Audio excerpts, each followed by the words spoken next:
வணக்கம், welcome to my channel. இன்றைக்கி நம்ம விநாயகருக்கு ரொம்ப பிடிச்ச கொழுக்கட்டை பண்ண போகிறோம். பச்சை பயிரில் பூரணம் பண்ணி கொழுக்கட்டை பண்ண போகிறோம். வாங்க எப்படி செய்கிறது அப்படின்றத பார்க்கலாம். நான் இந்த கப்பில் அரை கப் பச்சை பயிறு இருக்கு இல்லையா, பாசி பயிறு, அதை எடுத்திருக்கேன். அதை நம்ம இப்போ ஃபஸ்ட்டு வறுத்துக்கலாம். எண்ணெய் எதுவும் சேர்க்காமல் வெறும் கடாயில் இதை வறுத்துக்கோங்க. இதோட பச்சை வாசனை எல்லாம் போய் அதோட பயிரோட வாசனை வரும்ல, அது வரைக்கும் லோ ஃப்ளேமில் இதை நல்லா வறுத்துக்கோங்க. லோ ஃப்ளேமில் ஒரு 2-3 நிமிஷம் நம்ம இதை இந்த மாதிரி வறுக்கும்போது பார்த்திங்கன்னா இந்த பயிரோட ஃப்ளேவர் நல்லா வரும். அது வரைக்கும் இதை ஃப்ரை பண்ணிக்கலாம். நம்ம இப்போ ஃப்ரை பண்ண பயிரை ஒரு குக்கரில் மாற்றிருக்கேன். அதில் கொஞ்சமாக தண்ணி ஊற்றி நம்ம இதை வேக வச்சுக்கலாம். 6-8 விசில் வச்சிங்கன்னா பயிர் நல்லா வெந்துடும்.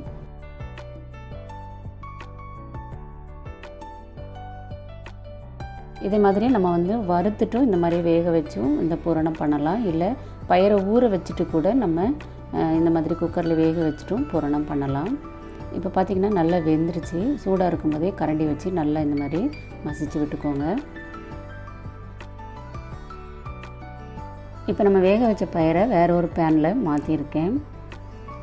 அது கூட நம்ம பயிர் எடுத்த அதே கப்பில் அரை கப் வெல்லம் சேர்க்குறேன். ஸ்டவ் லோ ஃப்ளேமில் வச்சுட்டு வெல்லம் நல்லா கரையிற வரைக்கும் இதை நல்லா மிக்ஸ் பண்ணி விட்டுருங்க.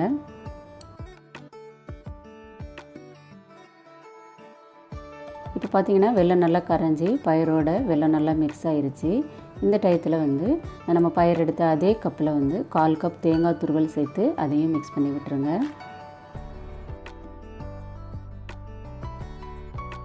அடுத்ததான் டேஸ்ட்டுக்காக கொஞ்சமாக சுக்கு பவுடர், கொஞ்சமாக ஏலக்காய் பவுடர் சேர்த்து இதையும் மிக்ஸ் பண்ணிடுங்க.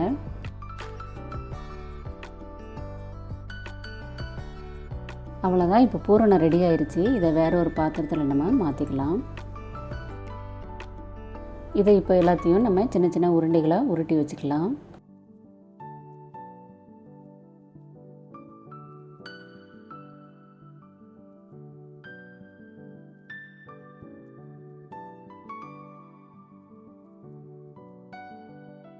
அடுத்ததாக கொழுக்கட்டைக்கு நம்ம மாவு பிசைஞ்சிக்கலாம். நம்ம பயிர் எடுத்த அதே கப்பில் 1 கப் நான் கொழுக்கட்டை மாவு எடுத்திருக்கேன். இது கடையில் வாங்கின பாக்கெட்டு மாவு. கொழுக்கட்டை மாவு இல்லை இடியாப்ப மாவு, ரெண்டில் எதில் வேணாலும் செய்யலாம். கொஞ்சமாக உப்பு சேர்த்துக்கலாம்.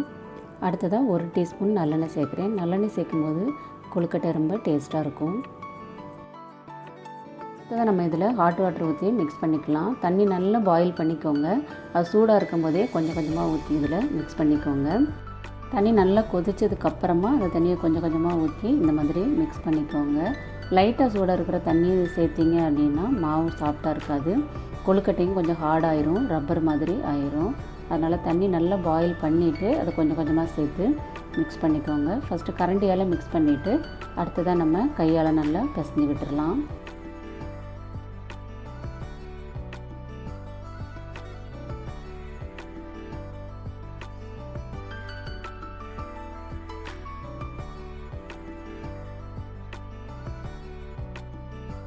மாவு நல்லா சாஃப்டாக பிசைஞ்சிக்கோங்க. அப்போ தான் கொழுக்கட்டை நல்லா சாஃப்டாக இருக்கும். இதில் நம்ம நல்லெண்ணெயை சேர்த்து செஞ்சுருக்கிறதுனால உங்களுக்கு இதோட டேஸ்ட் பார்த்திங்கன்னா ரொம்ப நல்லாயிருக்கும். இப்போ மாவு பிசைஞ்சாச்சு. நல்லா இந்த அளவுக்கு சாஃப்டாக பிசைஞ்சிக்கோங்க. கையில் கொஞ்சமாக எண்ணெய் தடவிட்டு கொஞ்சம் மாவு எடுத்து சின்ன உருண்டையாக இதை உருட்டிக்கோங்க.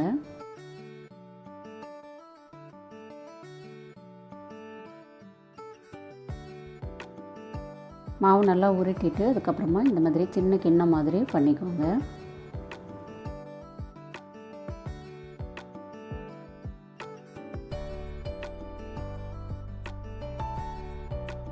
அதில் இப்போது நம்ம உருட்டி வச்சுருந்த பூரண உருண்டையை வச்சு இதை மூடி விட்டுருங்க. இந்த மாதிரி பூரணத்தை உருண்டையாக உருட்டிட்டு நீங்கள் இந்த மாதிரி கொழுக்கட்டை பண்ணிங்கன்னா உங்களுக்கு கொழுக்கட்டை செய்கிறது ஈஸியாக இருக்கும். இதே மாதிரி இப்போ நம்ம எல்லாத்தையுமே பண்ணிக்கலாம்.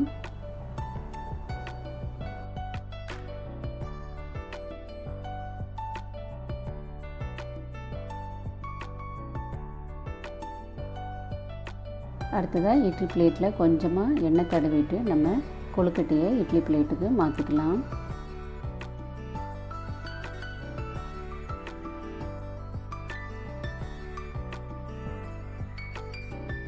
இட்லி பாத்திரத்தில் தண்ணி நல்லா பாயில் ஆனதுக்கப்புறமா இந்த கொழுக்கட்டை பிளேட்டை வச்சு மூடி வச்சுருங்க. 8லேருந்து 10 நிமிஷம் லோ ஃப்ளேமில் வச்சிங்கன்னா இது நல்லா குக் ஆயிரும். இப்போ 10 நிமிஷம் ஆயிருக்கு. கொழுக்கட்டை நல்லா குக் ஆயிடுச்சு. இதை நம்ம வேற ஒரு பிளேட்டுக்கு மாற்றிக்கலாம். இதே மாதிரி ஸ்வீட் கொழுக்கட்டை, கார கொழுக்கட்டை ரெசிபி ஏற்கனவே நம்ம சேனலில் இருக்குது. அதோட லிங்க்கும் நான் கீழே டிஸ்கிரிப்ஷனில் கொடுக்குறேன். தேவைப்பட்ட அதையும் பாருங்கள். அவ்வளோதான், நம்ம செஞ்ச பச்சை பயிறு பூரண கொழுக்கட்டை ரெடி ஆயிடுச்சு.